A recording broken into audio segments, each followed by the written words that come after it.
Picture this. Indiana's golden ticket, the woman filling arenas and selling out merch, just did what she does best. Lit up the floor, turned the crowd into a riot of joy, and made the Fever actually look like a competent franchise.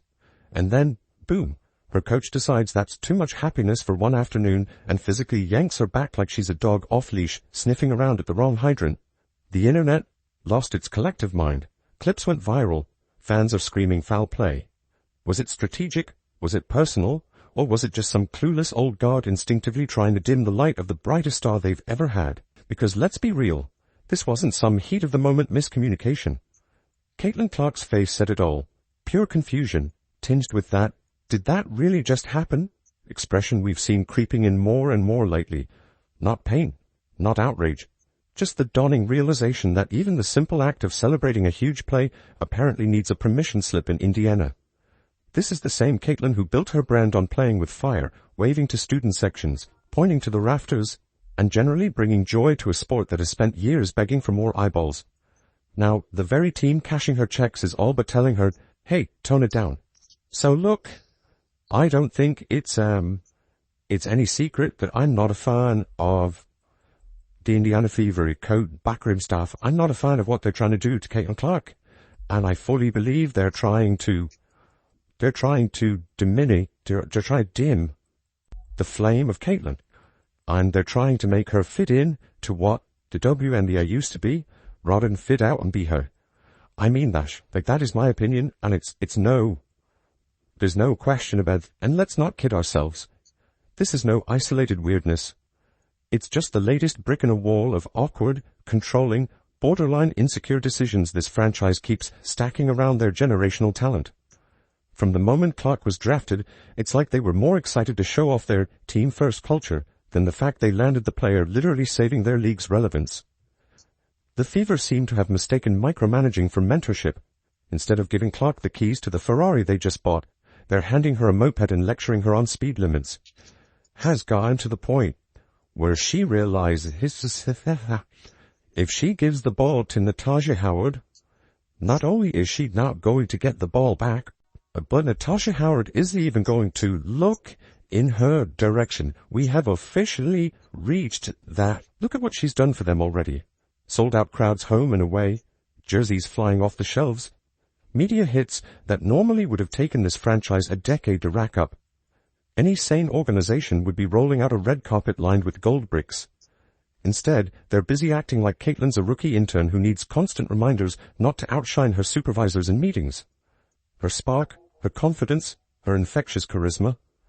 Those are the things you build statues for, not leash with some corporate handbook on humble celebrations. And we can't ignore the management side of this cringe fest. It's like they stumbled face first into a marketing jackpot, then immediately panicked that their new franchise face might be too visible. Too much of the reason fans are tuning in. So what's the plan? Limit her minutes, ice her during pivotal runs, and now literally drag her out of her own hype moments. They're treating a player who should be Indiana royalty like she's some overzealous benchwarmer who forgot she's not allowed to enjoy the show. Watch how this plays out on the court. If it's not suspiciously early trips to the bench for rest, it's teammates suddenly acting like ball movement is optional when she's wide open. Now add a coach physically stopping her from high-fiving the crowd, and the picture's pretty clear. This isn't structure, it's control. This isn't mentorship, it's mild sabotage dressed up in matching polos. That is transpiring with the Indiana Fever. When I said this yesterday, there is definitely something going on within the locker room. The front office, something is off, man. This is the third situation in one game we have had involving Caitlin Clark and the coaching staff and pretty much another player. We had the Natasha Howard situation where Caitlin Clark bent down to tie her shoe up because she knew Natasha Howard wasn't even going to pass her the damn ball. But I'm telling you right now, that whole situation is crazy in itself. Ever since the one up Bonner been gone, they have simply turned this thing into the Natasha Howard team. You know what's truly nuts? Caitlin's not some diva begging for special treatment. All she's done since landing in Indiana is show up, drop historic stat lines, handle a ludicrous amount of scrutiny with grace, and elevate the Fever from punchline to powerhouse. But the response from inside her own building is like they're more concerned with keeping her from becoming too big for their brand than actually winning games. And you can see the toll it's taking. The joy's still there, barely. The trademark Clark grin still breaks through, but watch close. When she's yanked for no reason, when teammates ignore her on the wing, or when a coach manhandles her mid-cheer, there's that micro-expression of confusion. A flicker of, why am I even here if I can't be me? It's that invisible gut punch only real hoopers can see. A competitor's soul getting quietly bruised by people who should be her biggest advocates, which brings us to the ugliest truth bubbling beneath all this. There's a very uncomfortable dynamic unfolding here that has less to do with basketball and more to do with narrative gatekeeping. Caitlin Clark is a white woman dominating a league that, frankly, didn't have her demographic penciled in as the face of the future. She's not leaning into identity wars. She's not playing the carefully curated underdog. She's just hooping, thrilling crowds, and pushing her team toward contender status. And for a certain slice of the old WNBA guard, that's a problem. Her excellence, her marketability, it disrupts long-established storylines. And instead of embracing the best thing to ever happen to the league's exposure, there's this low-key effort to shrink her down, to humble her, to remind her, loudly or silently, that she's not supposed to rewrite the script this quickly. Let's be absolutely clear. Fans aren't blind. They see every awkward possession, every icy stare, every moment Caitlin Clark gets ghosted on a backdoor cut by a teammate apparently allergic to passing. They hear the tension in post-game interviews. They catch the subtle sighs, the tight jaw, the flash of exasperation across Clark's face when she's pulled after finally catching fire. And then there's that moment, now basically its own meme, when her coach physically grabbed her mid-celebration like she was a toddler about to run into traffic. Fans aren't swallowing the excuses anymore. The issue isn't Caitlin Clark. The issue is everyone who can't figure out how to handle Caitlin Clark, has been knocked on her ass. She's been knocked on her ass. She's been cheap-shotted. She's been poked in the eye. Everything. They have beat the Connecticut Sun. This is a month ago nearly. The Connecticut Sun beat the crap out of her. Absolutely beat the crap out of each other, because this isn't a diva we're talking about. Clark's been the very definition of consistent and driven since day one. Head down, handles tight, eyes locked on the hoop, shoulders loaded with a league's worth of pressure that she never asked for, but still somehow makes look easy. She's brought more viewers to WNBA broadcasts in a few short months than most franchises managed in decades. She's filled arenas coast to coast, converted casual onlookers into die-hard season ticket buyers, and forced the sports talk shows to finally carve out daily segments for women's hoops. And how does her own organization treat her? Like she's a liability they need to keep on a leash, instead of the human economic engine she so clearly is. Imagine that marketing brainstorm. Guys, what if instead of letting our superstar be a superstar, we choke the life out of her brand and make everyone uncomfortable? Genius, right? If Indiana keeps tiptoeing down this road, holding meetings about how to keep Clark's personality from shining brighter than their dusty system, don't be shocked when she eventually just shrugs, packs her duffel, and bounces. And the day she does, half the league will be lined up with private jets and blank checks. Because this isn't some minor coaching misfire or quirky management style. This is a masterclass in how to fumble generational talent so spectacularly that future sports documentaries will point to it as a cautionary tale. Think about everything Caitlin's already had to navigate.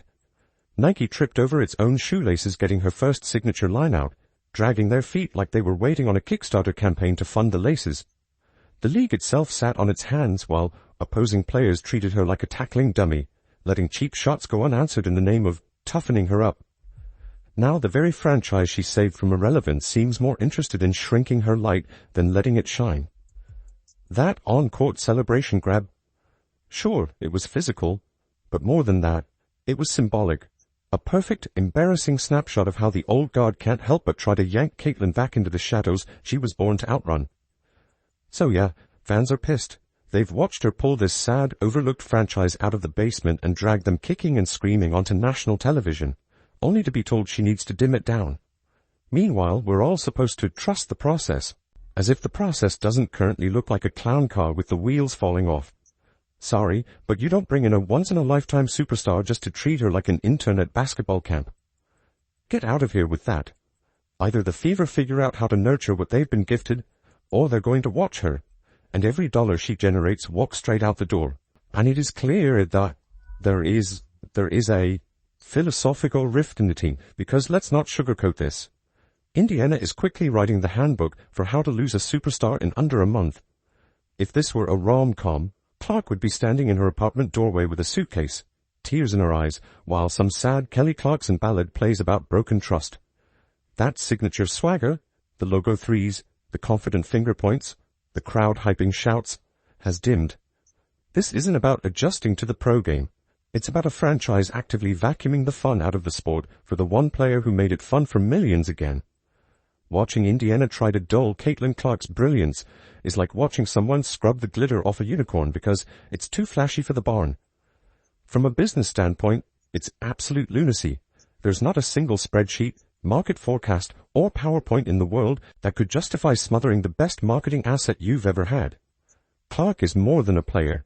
She's a living, breathing revenue spike with a jump shot. But here come the Fever, clutching their clipboards, apparently brainstorming new ways to ensure she never cracks a genuine smile again. And newsflash, she hasn't looked truly happy in weeks. Who would be? She got drafted into a quagmire of shaky chemistry, has a coach who treats her like she's radioactive, and teammates who seem to view passing to her like it's a risky investment. Every game looks like a group project where she's forced to stand by helplessly while everyone else tanks the grade. And heaven forbid she show even a flicker of joy. Then she's yanked back like a naughty kid reaching for a cookie before dinner. The message is loud and clear. It's genuinely baffling that a league desperate for ratings would green-light this circus. The WNBA finally stumbles upon its ratings queen, and instead of rolling out a velvet throne, they shove her into a cubicle with a 40-page rulebook on how not to overshadow the veterans. She gets picked apart for every smile, scolded for every fist pump, expected to slice up defenses while somehow not bruising a single ego along the way. No wonder her expressions have started shifting from determined to downright weary. Clark isn't just dodging defenders anymore. She's bobbing and weaving through petty politics, fragile egos, and subtle sabotage, all carefully disguised as tough love. I'm all for the veteran players, but at the end of the day, did we all forget that this is Caitlin's team? Like, did y'all just throw that whole situation out the window? Number 1 draft pick, rookie of the year, breaking all the damn records like they're, scratch-offs. What is we doing here, dog? I mean, Stevie Wonder could see that they tripping, man. At this point in time, I mean, I want to see the Caitlin we seen at Iowa. What happened to the Iowa CC? The greatness. I mean, we have a think the Lobo 3 in a month. And if you want to start the trade rumors, go right ahead. Because maybe the only thing sadder than watching Clark get benched for some forced team development arc is knowing there are franchises out there literally drooling at the thought of building around her. She's not flawless. No one is. She takes wild shots. She's cocky. She'll let you hear it. But that's what makes her the comet she is. Indiana clearly doesn't get it. Maybe another team will. Let her go somewhere that understands once in a generation means you hand over the keys, step out of the way, and enjoy the fireworks. Because here's the hard truth. You can't strip away what makes Caitlin Clark and still expect magic. You can't box her into some respect the hierarchy, wait your turn, keep it humble, script, and expect logo threes and record-shattering assists. That fearlessness, that brash edge, that's the entire show. Trying to sand down her sharpness isn't just dumb. It's costly. Every time she watches a teammate brick a wide-open look instead of giving her the ball, that's a highlight, and a piece of her confidence dying in real time. She entered this league with more momentum than any rookie in history, broke 62 records and became All-WNBA first team on her first year. Now she's standing around looking like she's replaying bad life choices in her head. And make no mistake, this isn't a normal learning curve. It's an ecosystem too stuck in its old ways to handle the hurricane it begged for. The Fever and the WNBA at large had one simple job. Lean all the way in. Let her lead. Let her thrill. Let her raise the bar so high everyone else has to level up or step aside. Instead, they've responded with passive-aggressive rotations, forced humility drills, suspect game plans, and now literally grabbing her when she dares to have too much fun. But here's the plot twist they're not ready for. Clark's still here. Still smiling, even if it's dimmer. Still cooking defenses, even when she has to drag them to the basket by herself. And somewhere out there, Another team's front office is watching all this dysfunction and clearing salary cap space because they know exactly what's up. Caitlin Clark doesn't need Indiana, but Indiana without her. They'd fade right back into that dark corner of irrelevance where she found them. If you support Caitlin and tired of the old guard, then comment below, Unleash Caitlin.